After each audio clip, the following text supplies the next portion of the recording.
हिंदी में यूपीएससी की तैयारी से संबंधित प्रोग्राम्स को देखने के लिए सब्सक्राइब करें स्टडी IQ-IAS हिंदी। नमस्कार साथियों, मैं कुणाल आप सभी का study IQ-IAS Hindi YouTube channel पे स्वागत करता हूं। हमारी आज की क्लास में हम लोग बात करने वाले हैं उत्तराखंड सरकार के द्वारा पास किए गए नए भूमि कानून के बारे में।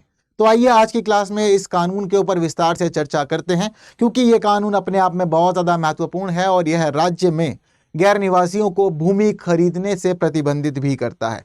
तो आइए आगे बढ़ते हुए देखते हैं कि चीज़ें किस प्रकार से अब बदल रही हैं उत्तराखंड के अंदर। तो पहले हमारी जो न्यूज़ है उसका क्या कहना है, तो हमारी जो न्यूज़ है उसका कहना है how Uttarakhand new land law amendment restrict sale to non residents. तो देखिए भाई, चीज़ें बहुत बदली हैं, नया लैंड लॉ है और बताता है कि भाई जो नॉन रेजिडेंट्स हैं उनको रिस्ट्रिक्ट कर रहा है ये राज्य में भूमि खरीदने से। तो क्या क्या स्थिति है, आइए चीज़ों को जानते समझते हैं आगे बढ़ते हुए। हालांकि सबसे पहले ये समझते हैं कि ये कानून आया ही क्यों है, क्या रही इस कानून को लाने की पीछे की वजह, उसके बाद हम लोग बाकी चीज़ों को जानेंगे समझेंगे आगे बढ़ते हुए। ठीक है, तो देखिए फिलहाल स्थिति ये है कि जो कानून यहाँ पर आया है, मतलब पहले विधेयक के रूप में आया था, अब अधिनियम बन गया क्योंकि पास हो गया। ठीक है ना, तो अब जो इसकी स्थिति थी उसको जो नाम दिया गया था वो ये था उत्तराखंड उत्तर प्रदेश जमींदारी उन्मूलन एवं भूमि सुधार अधिनियम 1950 संशोधन अधिनियम 2025। देखिए दरअसल 1950 की बात है और 1950 से उत्तराखंड में भूमि के संबंध में एक खास कानून लागू था। खास कानून क्यों लागू था, क्योंकि वर्ष 2000 में उत्तराखंड जो था ये उत्तर प्रदेश से अलग होकर के एक नया राज्य बना था भारत का, और उस समय इसका नाम उत्तरांचल था। वर्ष 2007 में उत्तरांचल को उत्तराखंड नाम दिया गया था। लेकिन क्या हुआ कि बहुत सारे कानून पुराने ही लागू रहे, तो उत्तराखंड की भूमि के लिए जो कानून लागू था उसका नाम था उत्तर प्रदेश जमींदारी उन्मूलन एवं भूमि सुधार अधिनियम 1950। अब दरअसल क्या हुआ कि फिलहाल वर्तमान में उत्तराखंड सरकार को जो संशोधन करना था वो संशोधन इसी कानून में करना था। तो इसी वजह से जो नया विधेयक आया और जो कानून बना उसको नाम दिया इन्होंने उत्तराखंड उत्तर प्रदेश जमींदारी उन्मूलन एवं भूमि सुधार अधिनियम 1950 संशोधन अधिनियम 2025। अब इस संशोधन विधेयक को लाने की जरूरत क्या पड़ी थी और अधिनियम बनाना क्यों जरूरी था, इसके लिए जो कहानी है वो कहानी पहले हमें अच्छे से समझनी होगी। दरअसल इसके संबंध में जो कहानी शुरू होती है वो कहानी शुरू होती है 2003 में। उत्तरांचल राज्य कब बना था? 2000। ठीक है, तो वर्ष 2000 में बना था उत्तरांचल नाम का राज्य। अब इससे जुड़ी कहानियां जो है वो शुरू हो जाती है 2003 में। दरअसल हम लोग ये देखते हैं कि उत्तराखंड के जो लोग हैं, पहाड़ी कुमाऊन, इस प्रकार से उनको हम लोग जानते हैं। अब दरअसल इन लोगों की संस्कृति थोड़ी सी अलग है, संस्कृति अलग है, रीति रिवाज अलग है, ये सभी चीजें इनकी चलती हैं। और ठीक इसी प्रकार इन लोगों की एक खास बात यह है कि ये लोग बहुत अधिक प्रकृति प्रेमी हैं। अब क्या हुआ कि जब उत्तरांचल नाम का अलग राज्य अस्तित्व में आया, तो अस्तित्व में आने के पीछे का बड़ा रीजन ही था उनकी संस्कृति और उनकी धार्मिक और रहन सहन रीति रिवाज से संबंधी विविधता। अगर हम लोग देखें तो उत्तर प्रदेश अपने आप में एक अलग कल्चर लेके चलता है और उत्तराखंड अपने आप में एक अलग कल्चर लेके चलता है, और यही रीजन था इनके पीछे के विभाजन का। अब जब विभाजन हुआ तो विभाजन के बाद क्या हुआ कि उत्तरांचल के लोग जो थे वो डिमांड कर रहे थे लगातार। ठीक है, चाहे उत्तरांचल समझ लीजिए उत्तराखंड समझ लीजिए, एक ही बात है। ठीक है, तो अब जो लोग थे उत्तराखंड के, वो लोग लगातार ये डिमांड कर रहे थे कि भाई हमें हमारे जो प्राकृतिक संसाधन है उस पे अधिकार मिलने चाहिए, प्राकृतिक संसाधन जो है हमारे वो सुरक्षित रहने चाहिए, हमारे रीति रिवाज सुरक्षित रहने चाहिए। ऐसा ना हो कि बाहरी लोग हमारे राज्यों में आए और आकर के वो हमारे ही संसाधनों पर अतिक्रमण करें। ये सारा काम जो होता है वो धन के लालच में होता है। कई बार प्रशासन इन चीजों को आगे बढ़ाता है, कई बार लोग खुद से बढ़ाते हैं, लेकिन मामला कहीं ना कहीं धन पैसे का ही इसके अंदर रहता है। ये चीजें हम लोग देखते हैं। तो वर्ष 2003 में सरकार ने लोगों की बातों को अमल में लाना शुरू किया, और अमल में लाना इस प्रकार शुरू किया कि पहली बार रिस्ट्रिक्शन जो थे वो 2003 में लगाए गए। 2003 में उत्तराखंड की सरकार ने या उत्तरांचल की सरकार ने यह व्यवस्था कर दी कि भाई अब पहाड़ी इलाकों के अंदर जो गैर निवासी लोग हैं वो जमीन नहीं खरीद पाएंगे। उन्होंने यहां पर सीमाएं लागू करना शुरू कर दिया। तो 2003 के जो रिस्ट्रिक्शंस थे वो किस प्रकार से थे, वो पहाड़ी क्षेत्रों के लिए खास रिस्ट्रिक्शन यहां पर लोगों ने लगाए कि भाई पहाड़ी क्षेत्र है तो ऐसी स्थिति में जो उत्तराखंड के या उत्तरांचल के जो गैर निवासी हैं वे लोग अब इस क्षेत्र में जमीन नहीं खरीद पाएंगे, यहां पर हम लोग सीमाएं लगा रहे हैं। ये काम इन्होंने पहली बार शुरू किया। मुख्य उद्देश्य वही सांस्कृतिक सुरक्षा, प्राकृतिक संसाधनों की सुरक्षा और जो उत्तराखंड के जो निवासी हैं उन लोगों के हितों की रक्षा हो सके, इसी वजह से ये सीमा लगाना जरूरी था। सिर्फ इतना ही नहीं, इसके अलावा हम लोग देखते हैं कि बाद में राज्य सरकार ने 2 और संशोधन किए कानून में, और आवासीय जो सीमा थी उस आवासीय सीमा को भी बदल दिया। आवासीय सीमा मतलब गैर निवासियों के द्वारा आवासीय भूमि खरीदने की जो सीमा थी उसको बदला। तो दरअसल पहले हम लोग ये देखते हैं कि अगर कोई व्यक्ति चाहता था कि वो उत्तराखंड या उत्तरांचल के अंदर भूमि खरीदे, पर वो उत्तराखंड का राज्य नहीं है, तो ऐसी स्थिति में उसको ये अनुमति थी कि वो व्यक्ति 500 वर्ग मीटर तक की भूमि खरीद सकता था, उसको इतनी अनुमति दी गई थी पहले। लेकिन बाद में क्या हुआ, जब 2 संशोधन हुए तो 500 वर्ग मीटर तक की जो सीमा है इसको घटा करके कर दिया गया कि अब आप सिर्फ और सिर्फ 250 वर्ग मीटर तक की भूमि ही खरीद सकते हैं राज्य में, अगर आप एक गैर निवासी व्यक्ति हैं उस कंडीशन के अंदर। और ये कार्य भी आप पूरी तरह से अपनी मर्जी से नहीं करेंगे। इस कार्य को करने के लिए आपको जाना पड़ेगा जिला अधिकारी के पास में, डिस्ट्रिक्ट मजिस्ट्रेट के पास आप जाएंगे। आप मजिस्ट्रेट साहब को पहले रिटर्न में एक एफिडेविट सबमिट करेंगे, और एफिडेविट सबमिट करते आपको यह बताना होगा कि राज्य में किसी और जिले के अंदर आपके पास इतनी या इससे अधिक जमीन नहीं है, इसी वजह से आप इस पर्टिकुलर जगह पर अपने आवासीय उद्देश्यों के लिए जमीन को खरीदना चाह रहे हैं। अगर यहां आपको डीएम साहब अप्रूव करेंगे चीजों के लिए तो ही आप आवासीय जमीन खरीद पाएंगे, वरना आप नहीं खरीद पाएंगे। और दूसरी बात यह भी ध्यान रखिएगा कि अगर आपने आवासीय यानी कि रेजिडेंशियल जमीन खरीदी है अपने लिए, तो आप इसका इस्तेमाल वाणिज्यिक उद्देश्यों के लिए नहीं कर सकते हैं। यहां पर ये चीजें भी व्यवस्थित कर दी। इसके अलावा अभी तक की चीजें जो थी वो राज्य के निवासियों के हित में हो रही थी, उनको फेवर कर रही थी, क्योंकि निवासियों को चाहिए था कि भाई हमें संरक्षण मिले, हमारी चीजें सरकार समझे, हम लोगों को संभाले और हम लोगों को प्रायोरिटी दे। तो अभी तक की चीजें जो भी की सरकार ने, ये राज्य के लोगों को बहुत ज्यादा अच्छी लगी।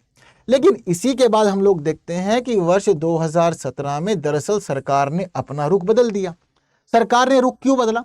जिस समय मूल कानून तैयार हुआ था राज्य की भूमि के लिए, तो उस समय उस मूल कानून में एक खास व्यवस्था यह की गई थी कि अगर कोई भी बाहर का व्यक्ति उत्तराखंड या उत्तरांचल की भूमि में आकर के पर्यटन संबंधी कार्य करना चाहता है, उद्योग संबंधी कार्य करना चाहता है, शिक्षा संबंधी कार्य करना चाहता है, या कोई और कार्य करना चाहता है, मतलब कॉमर्शियल है और आपको लाभ का मामला है, आपका धन का मामला है, ये चीजें जुड़ी हुई हैं, तो ऐसी स्थिति में एक सीमा लगी हुई थी। और ये सीमा जो थी वो मूल कानून के तहत ही लगी थी, और सीमा के तहत ये कहा गया था कि कोई भी व्यक्ति 12.5 एकड़ से अधिक की भूमि नहीं खरीद सकता है। कितनी? 12.5 एकड़ की सीमा लगा रखी थी। अब 2017 के अंदर सरकार ने ना इस सीमा को कर दिया समाप्त, पूरी तरह से खत्म कर दिया। सरकार ने कहा कि भाई आर्थिक कार्य हैं, सारे सारे पर्यटन है, उद्योग है, या फिर शिक्षा का मामला, ये राज्य के अंदर निवेश को बढ़ावा दे रहे हैं, आर्थिक लाभ होंगे, इकोनॉमी बूस्ट होंगी, चीजें तो अच्छी होंगी। इसी वजह से हम इस पे सीमा नहीं लगा सकते, हमें ये कार्य सीमाओं से परे रखना पड़ेगा। यहाँ लोगों को पूरी छूट दो। जो भी व्यापारी या जो भी उद्योगपति आना चाहता है हमारे उत्तराखंड के अंदर, यहाँ पर प्रोजेक्ट्स लगाना चाहता है, चीज़ों को बढ़ावा देना चाहता है, तो उसको करने दिया जाए। आप क्यों रोक रहे हैं? आप चीज़ों को क्यों रिस्ट्रिक्ट कर रहे हैं? इसकी वजह से उत्तराखंड का विकास प्रभावित होगा। अब जैसे ही 2017 में सरकार ने यह निर्णय लिया, तो सरकार के इस निर्णय के बाद में राज्य के निवासियों ने विरोध शुरू कर दिया। सबने कहा कि भाई ये काम बहुत ज्यादा गलत है। अब जो मुद्दा शुरुआत में था, आपने मुद्दा उलट दिया। पहले हम लोग बात कर रहे थे सांस्कृतिक हितों की, संस्कृति की सुरक्षा की, प्राकृतिक संसाधनों की सुरक्षा की, रीति रिवाजों की सुरक्षा की, और बाहरी लोगों के अतिक्रमण से स्थानीय लोगों को बचाने की। आपने तो यहां पर सीमा खत्म करके लोगों को पूरी छूट दे दी कि भाई जिसके पास पैसा है आओ, खर्चो, जमीन खरीदो, प्रोजेक्ट्स लगाओ। ना तो अब हमारे प्राकृतिक संसाधन सुरक्षित रहेंगे, ना ही यहाँ के स्थानीय लोग सुरक्षित रहेंगे। बाहर के लोग आके कब्जा कर लेंगे हमारे संसाधनों पे, एक दिन हमें ही धक्का मार के भगा देंगे। इसी वजह से विरोध होने लगा, और विरोध काफी बड़े स्तर पर हुआ, और चीजें काफी ज्यादा गड़बड़ाने लगी। अब चीजें जब गड़बड़ा रही थी, तो हम लोग देखते हैं कि फिर सरकार बदली कई बार बीच में, है ना। तो पुष्कर सिंह धामी आ गए। अब जब पुष्कर धामी आए तो उन्होंने दरअसल क्या किया, लोगों के ये जो चिंताएं थी, इन चिंताओं को संबोधित करने के लिए 2021 में एक जांच समिति बनाई। इन्होंने कहा कि देखो, आप लोगों के जो मुद्दे काम करते हैं, जांच समिति बनाते हैं। जांच समिति को बोलते हैं कि भाई अब चीजों को समझो, जानो, और बाद में बताओ कि आपको कैसे लगती है लोगों की चिंताओं का मामला, और क्या वास्तव में सही है या नहीं है। तो 2021 में जो जांच समिति बनी थी, इस जांच समिति ने 2022 में अपनी रिपोर्ट पेश की, और 2022 में अपनी रिपोर्ट पेश करते हुए बताया कि लोगों की जो चिंताएं हैं वो बिल्कुल सही हैं, और सरकार को इन चिंताओं को संबोधित करना चाहिए। अब हमारा जो हम देख रहे हैं कि उत्तराखंड में जो ये नया कानून आया है, उत्तराखंड उत्तर प्रदेश जमींदारी उन्मूलन एवं भूमि सुधार अधिनियम 1950 संशोधन अधिनियम 2025। अब ये जो संशोधन हो रहा है 1950 के अधिनियम में, ये संशोधन इसी वजह से हो रहा है क्योंकि लोगों का प्रोटेस्ट चल रहा था, लोग विरोध कर रहे थे और लोग चाहते थे कि उत्तराखंड की भूमि को राज्य सरकार कुछ खास सुरक्षाएं दे। लोगों के लिए खुले द्वार नहीं होने चाहिए उत्तराखंड में कि भाई मन मर्जी से आप चीजों का इस्तेमाल कर सके, तो चीजों को रिस्ट्रिक्ट किया जाना जरूरी है, विनियमित किया जाना जरूरी है। इसीलिए ये अधिनियम आया, मतलब विधेयक आया और फिर अधिनियम बना। क्लियर है बात सारी की सारी। अब इसके तहत आप कहानी तो समझ गए है ना, कहानी क्लियर हो गई सब लोगों को कि इसको लाने के पीछे का उद्देश्य क्या रहा। अब लाने के बाद क्या क्या प्रावधान किए हैं, जरा प्रावधानों को समझते हैं। तो सबसे पहले हम लोग को यहां पर यह समझना है कि उत्तराखंड के अंदर कुल जिले कितने हैं जी। तो देखिए उत्तराखंड के अंदर टोटल जो डिस्ट्रिक्ट्स हैं उनकी संख्या है 13 के तहत हम लोग देखते हैं कि 7 जिले ऐसे जिनको हम लोग कहते हैं गढ़वाल जिले हैं और 6 जिले ऐसे जिनको हम लोग कहते हैं कि ये कुमाऊं क्षेत्र के जिले हैं। ठीक है, अब गढ़वाल क्षेत्र के जिलों में कौन कौन शामिल है? चमोली, देहरादून, हरिद्वार, पौड़ी गढ़वाल, टिहरी गढ़वाल, रुद्रप्रयाग, उत्तरकाशी। और कुमाऊं क्षेत्र के जो जिले हैं उसमें क्या क्या शामिल है? अल्मोड़ा, चंपावत, बागेश्वर, पिथौरागढ़, उधम सिंह नगर और नैनीताल। अब इन 13 जिलों के तहत भूमि का मामला कैसा रहेगा निवासियों और गैर निवासियों के लिए, यह कहानी हमें समझनी है। तो देखिए यहां पर एक डेडलाइन निर्धारित करी है इन लोगों ने और डेडलाइन दी है 2003। अब ये जो 2003 की डेडलाइन दी है, यहां पर व्यवस्था यह कर दी है कि 2003 से पहले जितने लोगों ने उत्तराखंड में जमीन खरीदी उन लोगों को भूमि के मामले में असीमित अधिकार रहेंगे। मतलब आप चीजें जो करना चाहें, आपकी अपनी भूमि है, ये देव भूमि आपकी अपनी है, आप यहाँ के स्थायी निवासी माने जाएंगे और चीजें जो है आपको फेवर करेंगी। और आपको अगर आने वाले समय में भूमि वगैरह खरीदनी है तो आपको प्रशासन से परमिशन लेने की कोई जरूरत नहीं रहेगी। लेकिन 2003 के बाद जितने लोगों ने जमीनें खरीदी हैं उन लोगों के ऊपर रहेंगे रिस्ट्रिक्शन, और रिस्ट्रिक्शन जो चलेंगे वो इन 13 जिलों के अकॉर्डिंग चलेंगे। तो अब रिस्ट्रिक्शंस क्या क्या लगाए गए हैं, क्या क्या नई चीजें आई है, जरा उनको बेहतरी से समझते हैं। तो देखिए बेहतरी से समझने में जो सबसे पहला मामला आप लोगों को समझना है, सबसे पहला मामला यह है कि कोई भी गैर निवासी, मतलब कोई भी ऐसा व्यक्ति जो उत्तराखंड का स्थायी निवासी नहीं है, वो व्यक्ति उत्तराखंड में जाकर के किसी भी प्रकार से बागवानी और कृषि भूमि नहीं खरीद सकता। कौन सी? कृषि और बागवानी भूमि आप नहीं खरीद सकते हो, यहां पर मामला रखा है। अब दरअसल क्या किया है उत्तराखंड की सरकार ने, थोड़ा सा भेदभाव किया है 2 जिलों के साथ में। ठीक है, मैं जितनी बातें आपको बता रहा हूं ना, वो सारी बातें उत्तराखंड के 11 जिलों पर लागू होंगी, ना कि 13 जिलों पर। कितने जिलों पर लागू होंगी? सिर्फ 11 जिलों पर। जिन 2 जिलों पर लागू नहीं होगी उनमें पहला है हरिद्वार और दूसरा है उधम सिंह नगर। तो एक जिला गढ़वाल क्षेत्र का और दूसरा जिला कुमाऊं क्षेत्र का। ठीक है, उत्तराखंड की सरकार ने जो प्रावधान किए हैं उन प्रावधानों के तहत इन 2 जिलों को छोड़ दिया। कहा है कि भाई जो भी बात मैं कर रहा हूं वो इन 2 जिलों के ऊपर लागू नहीं होगी। मतलब उत्तराखंड की सरकार ये कह रही है कि कोई भी गैर निवासी उत्तराखंड में आकर के कृषि और बागवानी भूमि नहीं खरीद सकता, लेकिन वो अगर हरिद्वार में और उधम सिंह नगर में खरीदना चाहे तो वो खरीद सकता है। क्लियर है बात सारी, मामला क्लियर है। अब दूसरी बात समझिए। अब दूसरी बात यहां पर रखी गई है पर्यटन, उद्योग और शैक्षणिक उद्देश्यों के लिए जमीन खरीदने का मामला। तो देखिए अब हम लोग देखते हैं कि पहले क्या नियम था। पहले नियम यहां पर रखा गया था कि अगर आपको शिक्षा, पर्यटन, उद्योग के लिए अगर भूमि खरीदनी तो सीमा क्या है? 12.5 एकड़ की सीमा इसके ऊपर लागू होती है। क्लियर है बात इतनी सारी की सारी। तो अब ये जो नियम था, मतलब पहले क्या किया था 2017 में इस नियम को खत्म कर दिया था। तो अब हमारी जो ये पुष्कर सिंह धामी सरकार है ये कह रही है कि देखो जी ये जो व्यवस्था थी ये व्यवस्था उत्तराखंड की भूमि की सुरक्षा के लिए जरूरी थी, तो इसलिए हम लोग दोबारा से व्यवस्था कर दे रहे हैं कि अगर कोई भी गैर निवासी व्यक्ति उत्तराखंड में पर्यटन, उद्योग, शिक्षा, बाकी कार्यों के लिए भूमि खरीदना चाहता तो सीमा जो है वो 12.5 एकड़ रहेगी। मतलब टोटल मिलाकर के आप सभी जिलों में कितनी भूमि खरीद सकते हैं? 12.5 एकड़ की ही भूमि खरीद सकते हैं, इससे ज्यादा खरीद नहीं सकते हैं। अगर इससे ज्यादा खरीदनी है तो आपको कहां जाना पड़ेगा? हरिद्वार और उधम सिंह नगर, क्योंकि इनके तहत ये नियम लागू नहीं किया गया है। बाकी जो 11 जिले हैं उन सभी के लिए ये नियम लागू कर दिया गया है। क्लियर है बात सारी। अब आपको जमीन खरीदनी है, चाहे आपको अब हरिद्वार या उधम सिंह नगर में कृषि या बागवानी भूमि खरीदनी है, या फिर आपको अपने पर्यटन पर्यटन उद्देश्यों के लिए, उद्योग के उद्देश्यों के लिए या फिर आपको शिक्षा उद्देश्यों के लिए 12.5 एकड़ की जमीन खरीदी तो मन मर्जी से नहीं खरीद सकते हो। ऐसा नहीं आपका मन किया आप गए कहीं भी किसी साथ करिए, हाँ भाई जमीन बेच रहा है क्या, खरीदनी है मुझे 12.5 एकड़ दे दो उसमें से, तो ऐसा नहीं करना। अब आपको जो भी काम करनी है इसके लिए पहली बात तो प्रॉपर डॉक्यूमेंटेशन होगा। डॉक्यूमेंटेशन के साथ प्रॉपर आपका एफिडेविट लगेगा और एफिडेविट वगैरह सभी चीजें जो होंगी वो जाएंगी सीधा गवर्नमेंट ऑफिस में। ठीक है, सरकार ने कहा है कि भाई हम लोग सीधे देखेंगे। पहले दरअसल चीजें जो थी वो डीएम के पास हुआ करती थी, डीएम अप्रूवल देना चाहता है नहीं देना चाहता है वो उसको देखना पड़ता था। अब डीएम से सारी जो पावर्स हैं वो उन्होंने वापस ले ली है, क्योंकि पहले जब डीएम के तहत जमीन अलॉट की गई थी तो बहुत सारे लोगों ने मिसयूज किया और चीजों को रेगुलेट नहीं किया गया डीएम के द्वारा, तो इसलिए डीएम की शक्तियां या खत्म कर दी। सरकार कह रही है कि अब हम सब कुछ अपने हिसाब से देखेंगे, अपने तहत चलाएंगे। तो जो भी व्यक्ति खरीदना चाहता है कंप्लीट डॉक्यूमेंटेशन फॉलो करेगा, एफिडेविट सबमिट करेगा, बताएगा सरकार को कि कहीं और मेरे पास जमीन नहीं है। दूसरी बात आपको यह भी बताना है कि किस उद्देश्य के लिए आप इसको लेना चाहते हैं। और इसके अलावा अब आपने जब चीजें बता दी, ठीक है, जब आपने सभी चीजें बता दी, आपने सब कुछ क्लियर कर दिया कि भाई क्यों खरीदना चाहते हो, किस लिए खरीदना चाहते हो, तो अब ऐसी स्थिति में मान लो सरकार ने आपको 12.5 एकड़ की जमीन दे दी। अब 12.5 एकड़ की जमीन देने के बाद में स्थिति यह है कि सरकार ने यहां पर एक और नियम लगाया है और वो नियम है 3 साल का। सरकार ये कह रही है कि मान लो आपने हमें कह दिया कि शिक्षा उद्देश्यों के लिए हम जमीन खरीद रहे हैं, अब आपको जमीन मिल भी गई, लेकिन अगर आप 3 साल में उस जमीन का उद्देश्य के अनुरूप इस्तेमाल शुरू नहीं करते हो तो ऐसी स्थिति में सरकार आपकी इस पूरी की पूरी जमीन को जब्त कर लेगी और जमीन सरकार के अकाउंट में पहुंच जाएगी।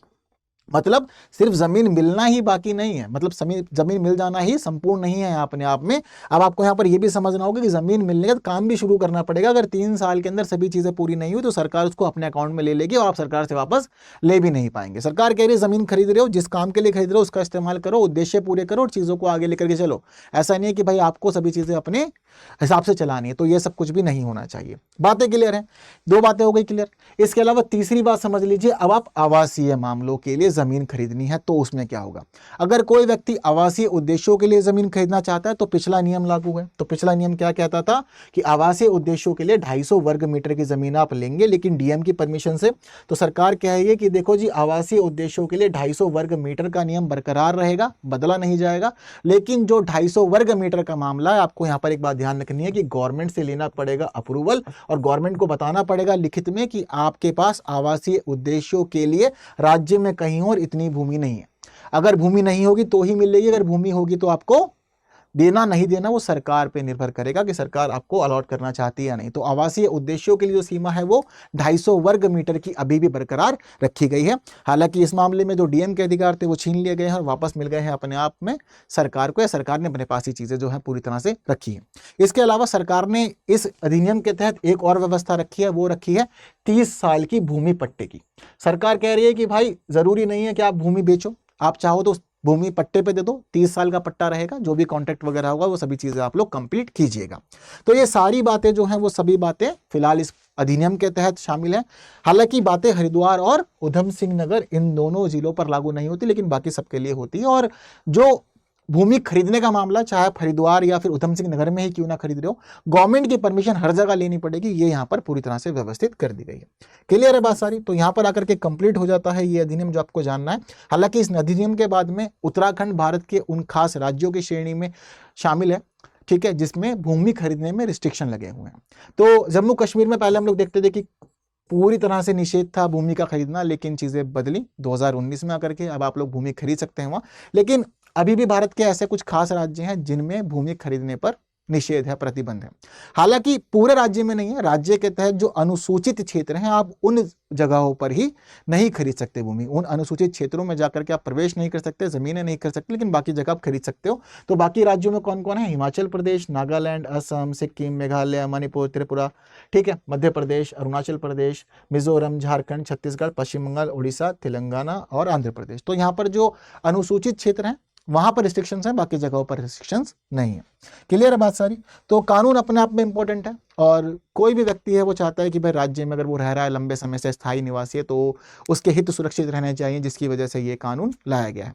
तो आप लोग को क्या लगता है ये कानून, मुझे कमेंट में जरूर बताइएगा और बाकी वीडियो शेयर जरूर करनी है, जिन्होंने लाइक नहीं किया कर दीजिएगा। बाकी की बातें करेंगे आने वाली क्लासेस में कुछ नए विषयों के साथ। तब तक के लिए दीजिए मुझे विदा। Thank you so much. जय हिंद।